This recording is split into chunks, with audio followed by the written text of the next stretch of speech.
Olá, gente, tudo bem? Tudo tranquilo?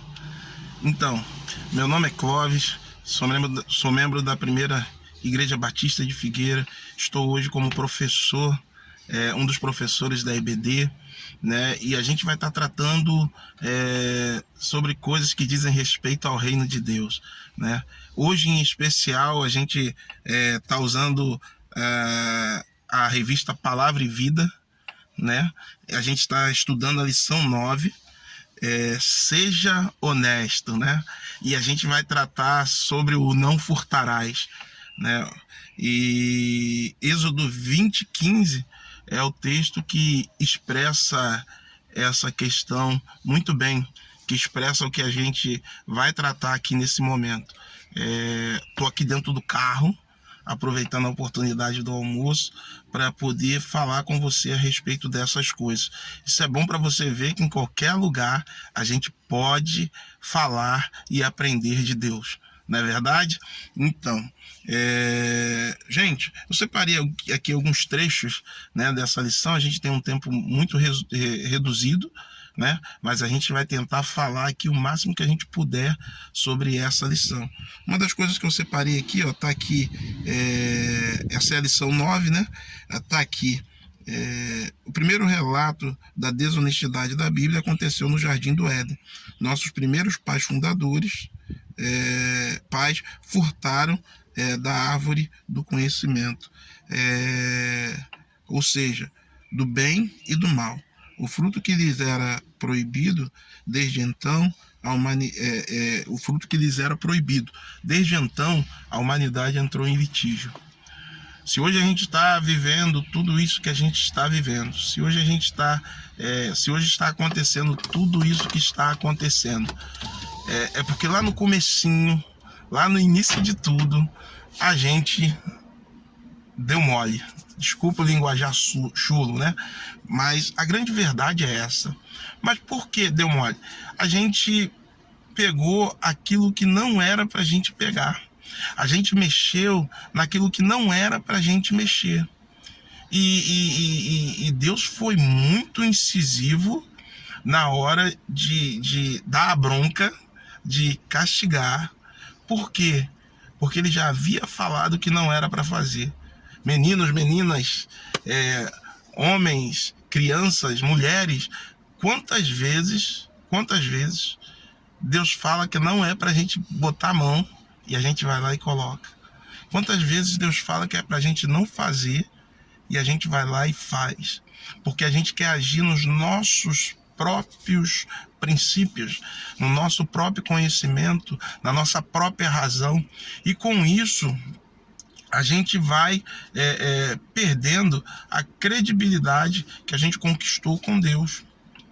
Você já parou para pensar nisso? Toda vez que você erra, toda vez que você peca, Deus vai se entristecendo com aquilo que a gente vai fazendo. Deus vai ficando chateado, aborrecido, porque Ele é nosso Pai, e como nosso Pai, Ele tem o direito de ficar desse jeito. Então, a palavra de Deus, ela nos orienta a sempre estar buscando Deus na sua essência, a sempre estar buscando Deus na condição de servo e não na condição de ladrão. Deus nos colocou numa condição muito favorável, mas muitas vezes a gente ainda não atentou para essa questão, né? Vamos lá para o primeiro tópico. O primeiro tópico fala assim: furtar é adquirir algo pelo qual não temos direito. Ei, você já parou para pensar que você luta todos os dias para conquistar, para poder crescer, para poder realizar sonhos? Imagine você numa condição onde tudo aquilo que você conquistou é retirado de você. Os sonhos que você buscava e alcançou, né, é retirado de você de uma maneira onde você não concordou, de uma maneira onde você não permitiu que fosse tirado, e ainda assim tiraram de você. Deus tem sonhos para as nossas vidas. Deus tem sonhos, planos para nós. E quando a gente desobedece a Deus, os planos de Deus são frustrados, mas não por causa dele, porque os planos dele permanecem, mas por causa de nós mesmos. Porque nós estamos indo contra o plano e o sonho de Deus para nós. Quando a gente desobedece ao Senhor, a gente está furtando de Deus a oportunidade de nos abençoar. Todas as vezes que você for procurar na Bíblia alguém que errou, alguém que sempre você vai alcançar, principalmente no Velho Testamento, sempre você vai ter uma visão, uma perspectiva de pessoas que Deus mandou fazer assim e as pessoas faziam assado. Você já parou para pensar? E com a gente hoje não é diferente. Deus manda a gente fazer de um jeito, a gente vai lá e faz de outro. A gente tem a condição de fazer tudinho da maneira que Deus quer, de seguir na íntegra o que está escrito aqui, mas a gente não quer fazer. Então, tudo isso faz com que a gente pague um preço alto. Porque tudo que a gente plantar, está lá em Gálatas 6, né? Isso também a gente vai colher, né? O segundo tópico da lição diz assim: seja honesto com Deus. Aí eu sublinhei aqui, uma das belas canções do HCC diz: o que eu sou e tudo que possuo, eu entrego para te servir. Mais do que cantar uma linda estrofe da canção, esta deve ser uma prática de honestidade ao Senhor.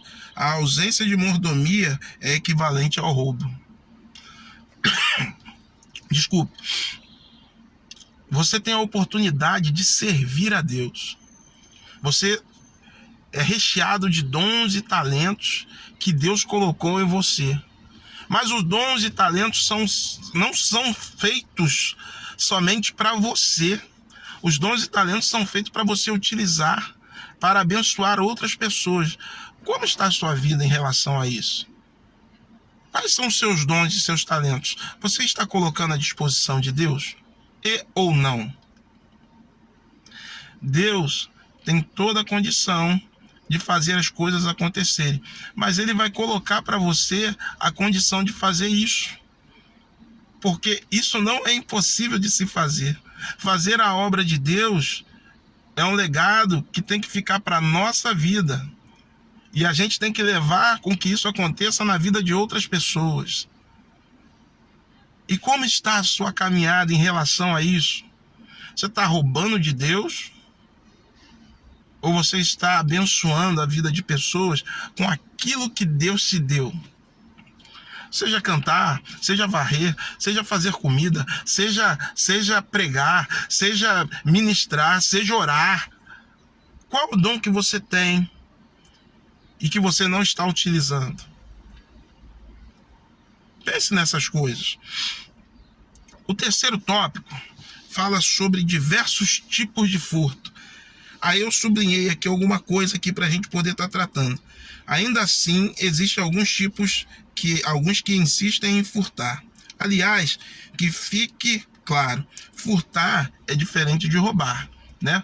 Furtar é quando você vai lá escondidinho, pega alguma coisa, bota no teu bolso, ninguém viu, ninguém sabe de nada, você foi, saiu, tô dando um exemplo de uma loja, você foi, saiu da loja, ninguém viu, e você furtou aquilo que estava ali naquele lugar.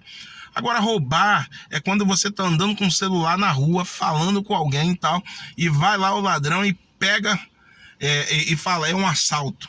Ele tá te roubando, ele tá te assaltando. E em algum momento pode te fazer mal, sabendo que aquilo pode dar algum problema, que aquela situação pode dar algum problema. E é na cara grande. Isso é um roubo, né? E é muito triste quando a gente vê o roubo seguido de morte, né? A pessoa não podia só levar um negócio que a gente tá usando. A pessoa te privou de você usar aquilo que realmente era teu. E quais os tipos de furto? São muitos, mas dentre eles podemos destacar alguns produtos nos mercados. Os alimentos congelados são apontados como os piores exemplos, pois o consumidor poderá pagar mais caro, não pelo preço da carne, mas pelo gelo contido na embalagem. Deus condena tal fraude. Esse é outro tipo de roubo, né? Os donos de grandes empresas, de mercados, tal, congelam o alimento para o alimento ficar mais pesado. A gente vai lá, passa na balança, então subentende-se que o produto vai ficar mais pesado e a gente vai pagar mais caro por conta disso. Quem ganha nisso daí? O inferno. Porque a gente está sendo lesado, né? O camarada está ganhando um dinheirinho a mais e a gente está sendo prejudicado por conta disso, né? O diabo está rindo, o diabo está gargalhando, porque ele está dizendo: esse que faz isso é meu. Isso a gente trazendo para o meio espiritual, né?